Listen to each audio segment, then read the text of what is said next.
Hello, I'm a nostalgia critic guy, remember? So you don't have to. Anyone who knows me knows I love trailers, and how can't you? They're supposed to be everything that's amazing about the movie in 2 minutes. With fast editing, clever scene choices, and music that's almost never actually in the film, the trailer can sometimes be better than the movie itself. I bring this up because 2 very big trailers with very different reactions came out recently. One being Captain America Civil War with the reveal of Spider-Man, and the other being Ghostbusters with the reveal of some really lame jokes. You can guess which trailer had which reaction. But this does bring up a good question: how right are the trailers? Don't get me wrong, Ghostbusters Rebootquel could suck and Civil War could be amazing, but we live in a world now where we do our reactions just based on the trailers. No! Hell, this is technically a video on the videos on the reaction to the trailers. We become so obsessed with media and film that sometimes there's even a trailer for the trailer. It's kinda weird.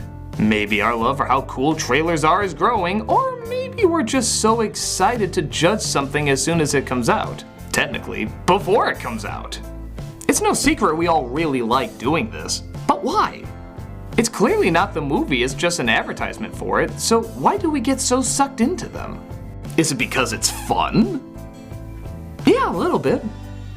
Here's the thing, everybody knows trailers are supposed to be manipulative, so it's interesting to see how well we figure out just from 2 minutes if an entire hour-and-a-half plus film is going to be good.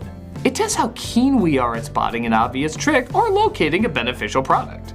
How cool is it to get hyped up for the Dark Knight trailer and have it fulfill your expectations? Or twiddle your fingers at how little they show of the Return of the King trailer because you know they're keeping all the awesomeness a secret? It's also fun to look at something like Gem and laugh at how obviously off they are at capturing the original source material. Sometimes good movies and bad movies are pretty easy to spot. But the fact is, not every good film has a good trailer, and not every bad film has a bad trailer. Some of the worst movies have phenomenal trailers. Remember the suck-ass Mario Brothers movie? The teaser is incredible. No, I'm not talking about that shitty I Got the Power one. That was the first sign something was wrong. I'm talking about the This Ain't No Game trailer that made it look like Batman meets Total Recall. We're going in.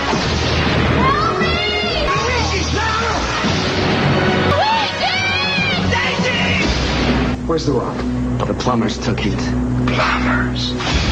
It didn't look like the game, but it looked pretty badass. But as we all know, it didn't turn out to be quite that. How about Cats and Dogs, which I recently reviewed? The trailer looked kinda funny. Maybe this could be a cute idea, but as we all know, it didn't turn out that way. Son of my mom. The same thing can be said for movies that look really bad, but were actually kinda good. Pixar has a long line of trailers that usually look awful. A lot of people thought Toy Story was gonna be a huge bomb based on its advertising. But lo and behold, it set the standard for most animated films nowadays. The teaser to Frozen was so bad and so misleading that Americans were actually watching the Japanese trailer because it looked more awesome. And now today, that's much closer to how the film is marketed. The importance of trailers now has never been so strong. You naturally want people to be talking positive about your movie, but sometimes even bad talk, if it's the right bad talk, is a good thing. Every time a new Transformer trailer is released, everybody rolls their eyes and complains about it. But it also racks up the views, causing more people to talk about it, encouraging more people to check it out. The new Ghostbusters, for example, is probably gonna be a hit because, well, as much as some of you don't want to see it, you're just so damn angry you have to see it to see how it compares to the original. What do the changes they make say about how they're treating something you love? Are you open to the change, or do you feel they should leave good enough alone? But then some bad talk, not surprisingly, can hurt a film too.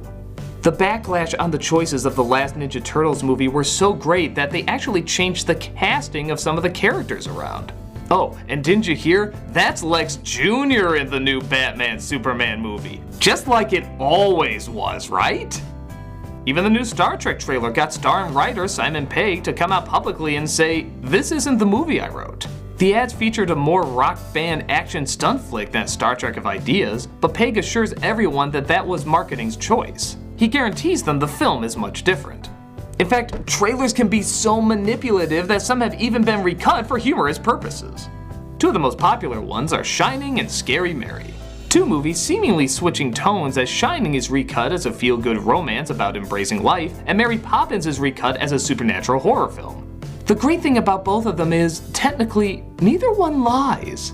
Shining is about a writer who's trying to get away and has trouble connecting with his family. He's a writer looking for inspiration. Lots of ideas. No good ones. Mary Poppins is about a strict nanny with shocking superpowers.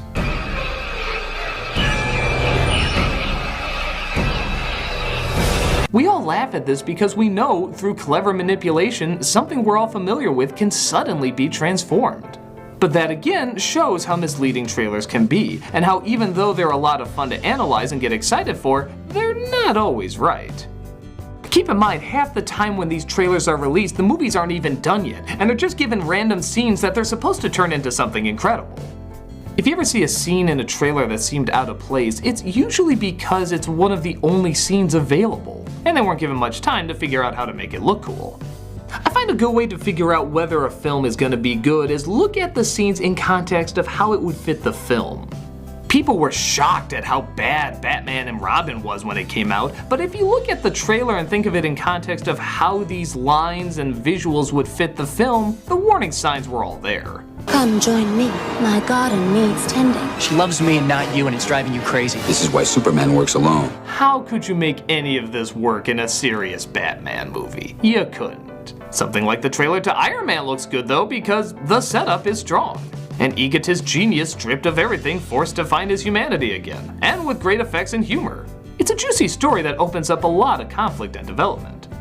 Even with new films, though you can't guarantee always being right, you can kinda utilize this too. Spider-Man in Civil War seems like a good idea, but we know it's not about him. And on top of that, it's a different Spider-Man from what we saw before.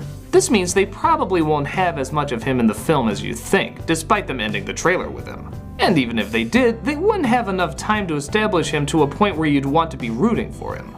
Chances are this is probably a slightly longer cameo in a movie and won't have a starring role. Nevertheless, that's what everybody is talking about the most and are excited for the most.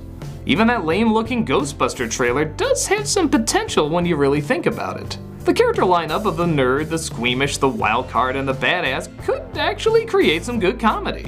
Those gadgets are kinda neat, like being allowed to punch a ghost or blast them with handguns. And as fake as the ghosts themselves look, they do kinda seem creative, almost like the Ghostbuster cartoon or toys. Maybe it'll be something so new it'll work, or maybe it'll be something so lame that nobody can get on board for it.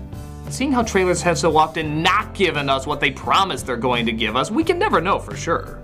We can't act like we can predict from the start whether or not we're going to like a movie. Everyone has had a surprise they didn't think they would like. Everyone has had a film they disagree with critics on. And everyone has had a film where you come out saying, wow, that's not at all what I thought I was going to get from the trailer.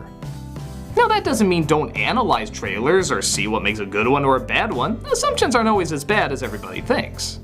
They help us make rational guesses and spend our time well, as long as we realize they are just assumptions and not facts. There's lots of good trailers to bad films I love watching to get my blood pumping, even though I know the film isn't good. And there's lots of films I adore with all my heart, despite the fact that they were marketed falsely. Trailers are fun to watch, fun to analyze, and fun to speculate over. We need to know though we won't always be right, and there's no foolproof way to tell what we're going to like and what we won't. I thought I would hate films like Kung Fu Panda, Toy Story, or Cabin in the Woods, but I ended up loving them. I thought I would love films like Man of Steel, Wolverine X-Men Origins, or Signs, but they sucked hard. Maybe you had the exact opposite thoughts of me and you thought these trailers perfectly summed up the movie. Whatever your thoughts, they are exactly that. Thoughts. They're opinions on things that aren't factual, and that's what's gonna make them so great. Everybody has a different one, so everybody has something new to offer. So keep talking about your trailers, try to figure out if you think they'll be good or bad, but just remember, if people laughed from embarrassment at the first Star Wars trailer when that came out, I think it's safe to say just about anything is possible. Except this, your thoughts were right about that. I'm the nostalgia critic, I remember it, so you don't have to.